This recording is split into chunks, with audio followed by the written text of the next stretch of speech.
Ashamaa harka fuunee jira jirtu anillee nan jira nagaa kooti sinillee baga jiraattani nagaadhaan jedha nagaa maaltu jira nagaa ta'uun keenya nagaadha nuti nagaadha kan jennu yoo lammiin keenya nagaa ta'edha nagaadha kan jennu yoo ijji keenya waan gaarii argeedha yoo gurri keenya waan gaarii dhaga'edha kan nagaa jennu garuu nagaan qabnu nagaan hin jiru bakka lammiin keenya akkatti mana hidhaatti dararamaa jiranitti bakka iyya keenya namni nu dhaga'uu didetti bakka iyya isaan nu birmadhaan namni dhaga'uu fi didetti bakka mootummaan irraafatetti nagaan hin jiru garuu warri afaan kiyya kana beektan warroonni afaan oromoo dhageessan viidiyoo kiyya kana sheeru dongoone akka biran dabarre warroonni immoo dubbachuu dandeessan ba'aatee kaameraa banadhaa dubbadhaatii ba'a sagalee taafi lammii keenya warri mootu dubbachuu hin dandeenye warri barreeffama dandeechan barreeffamaan dubbadhaa warri kana lamaan hin dandeenye immoo kan nuti dubbannu kan nu barreessinu sheer godha iyyaa nu dhaqqaba iyya nu dabarsaa odoo siniin jedhan odoo nutti iyyan dhaqqabuu fi dadhabne iyyines namni nu jala dhaga'uu dadhabe nama nuuf dhaga'uu dhabne hanga humna keenya iyyines kanaaf homaa gochuun hin danda'amu hundi keenyayyuu amantii qabnu waaqayyo kadhannuuf garuu yoo danda'ame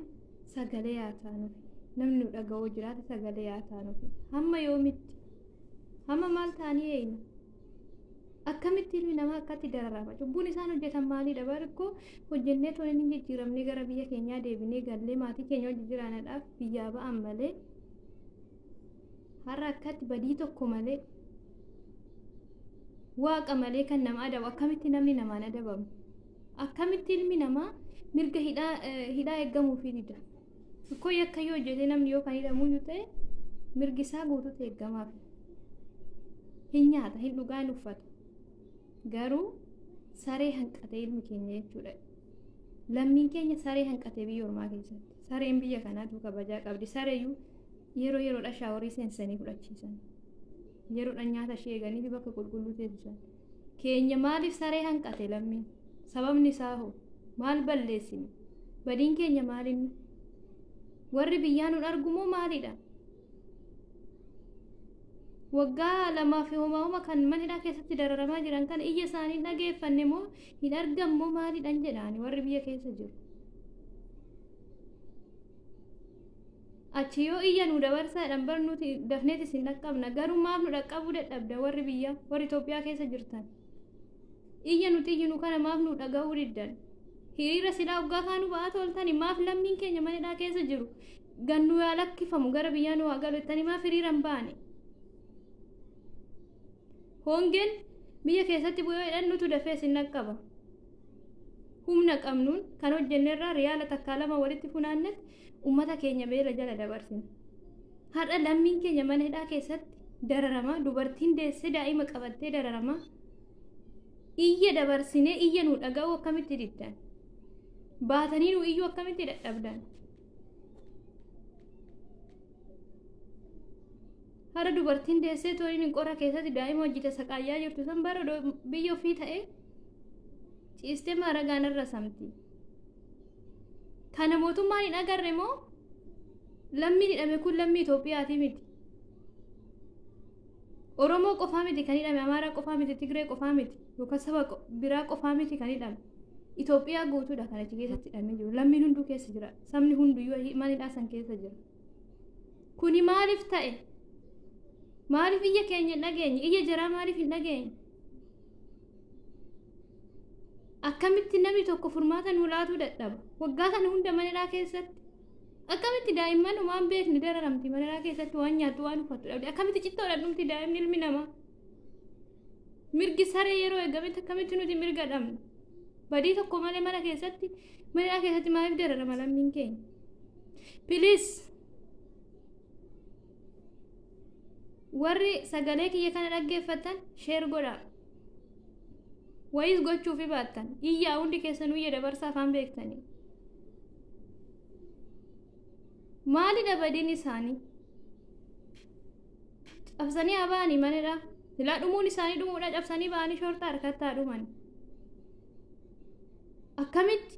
qorraan dararaman aduudhaan gubata waggaa kana hunda mootummaan hin argu mootummaan bulchuu hin qabnu nuti biyya Itoophiyaa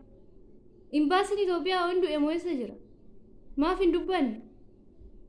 moo dirqama imbaasii Saawudii qofti dubbatau qaba manadhaa Saawudii keessatti kan dararamaa jiru imbaasiin biyya biraas dubbachuudha qaba ummanni Itoophiyaatis ba'ee akkuma yeroo deeggarsa maalii hiriira ba'uusan sagalee ta'uu fi qaba lammii keenya manadhaa keessatti dararamaa jiru kana nu qofa miti qotee bulaarra jalqabee hanga qaamolee olaanaatitti maaf dararama lammiin keenya odoo biyyi keenya nagaa taate odoo biyyi keenya tokkummaa qabaatte har'a lammiin keenya saree hanqate huruufatti akka simbiraa harca'ee dhumu qorraan gubatee hanga dhiiga tufuutti hin ga'u bar odoo biyyi keenya nagaa qabaate odoo tokkummaan jiraate odoo namni nu dhaga'u jiraate odoo namni iyya nu dhaga'u jiraate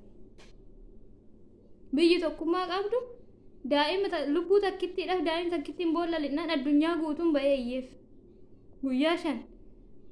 odoo riba rafin halkanii guyyaa hanga daa'imni sun lubbuun isaa achi keessaa ba'utti miidiyaan addunyaa guutuun dhaabbate keenya hoo waggaa 2 guutuu iyyinu mana hidhaa Saawudii qofaa miti addunyaa guutuurra jira lammiin Itoophiyaa hidhamee dhokatee sagaleen isaan dhaga'amne baay'eetu jira maaliif ta'e kun mootummaan galchuu hin danda'u taanaan tikkeetti mureen ittiin biyyatti galfatuu danda'u hin jiru taanaan ba'ee nuuf haa dubbatu danda'een galchuu kan jedhoo ta'e nuti itti beekna duriyyuu jechuudha warri siddeetanya warri biyyaa baane hin beekna riyaala takka lama sassaabne lammii keenya gara biyyaatti hin galfanna abbaa fi haati isaa hin barbaadan waan ta'eef akka arrasitti saree hanqatan kanaa miti naa galan ilmoon tiyya jettee eeggatti haati odoo obboleeyyan isaanii achi keessa jiraate odoo obboleettiin isaa achi keessa jiraatte namni tokko hin callisu garuu maaltu nu galcheedha malee ta'uun qabu taariitii daa'imman achi keessatti cittoodhaan dhumtu tun boru kan biyya bulchu ta'uu dandeessi carraan ishii kan addunyaa bulchitu ta'uu danda'an beekamu Please sagalee kiyya kana kan dhaggeeffatan share godha baay'ees dubbachuu hin danda'u amantii qabdanii waaqa kadhadhaa waaqayyo waan kana nutti godheef hin beeknu biyya keessatti kabaja dhabne lubbuun namaa simbira hanqatte biyya ormaa keessatti kan qorri gubu kan aduun qubu kan beeluf dheebuudhaan dhuman hanqate har'a irreebbaman uleedhanis dubartiin deessee dhiiga wajjin saqaayyaa jirti kanaaf hundi keessanuu viidiyoo kana share godha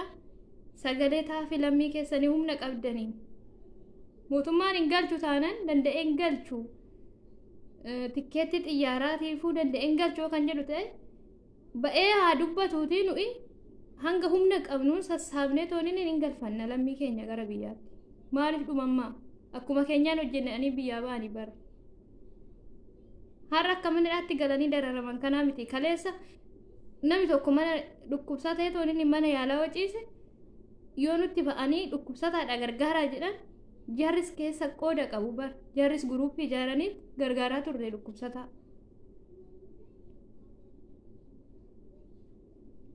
ummata kee irraa buqqaan guruupiidhaan ijaarreet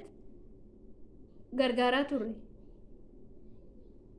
nuhi hoo maaliif iyyi keenya nu dhaga'amuu dida hamma yoomitti kan dararamnu hamma yoomitti du'aan keenya dararamu sinitti dhaga'amu har'a ilmi namaa du'ee kisi zubaalati yoo reeffa isaa akkatanii jedhanii maatii fi abbaa fi haadha isaa bira doo ta'e bar kabaja qabaa fi rabba yaawwaallata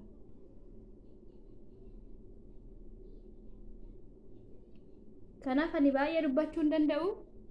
warri viidiyoo kan dhaggeeffatan share godha wal dhageessisa baatii sagalee taafi gaafa dhumanii jedhan biyya irraan harru haadha sagalee yaataan odoo nutti iyyan odoo nutti boo'an odoo sagalee nu ta'a jedhan odoo nu baasaa jedhan akkamitti irra dhuman maali dhawaansaa lakkii ani keessan qoodan qabu ummanni manadhaatti dararamaa jiru kuni Itoophiyaa miti lammii Itoophiyaatii miti nan ilaallatu yoo kan jedhu ta'e mootummaan ba'ee nu haa dubbatu imbaasiin Itoophiyaatis ba'ee yaa dubbatu. Immootu qoodan keessaa qaba lammiin kun lammii Itoophiyaati yoo kan jedhu ta'e sassaabee nu yaa galchu. Lammii keenya biyya garaagaraa keessatti mana dhaatti dararamaa jiran. Hundi keessanuu sagalee ta'aa fi lammii keenya amantii qabdanii waaqa kadhaa fi qixaatiin namaa humaa miti kan waaqatu caala. Tarii carraan irra jara ga'e kun warra har'a aangorra taa'ee nutti boonu kanas ga'uudha danda'a. Waan ta'eef waaqa kadhaa fi amantii qabdanii. Kanan jedhaa galatooma baay'ee dubbachuu hin danda'u. Hundi keessanuu isinitti haa dhaga'amu. Jaalala lammii qabdu taanaan ba'aatii dubbadhaa afaan beektanii. Iyya dabarsa. Har'a yaa dhaqqabnu kan dhume kan jiru labbuu isaanii yaa dhaqqabnu. Daa'imman kun isinitti haa dhaga'amu. Daa'imman cittoo fixaa jiru kun isinitti haa dhaga'amu. Kana isinin jedha nagaan naaf tura.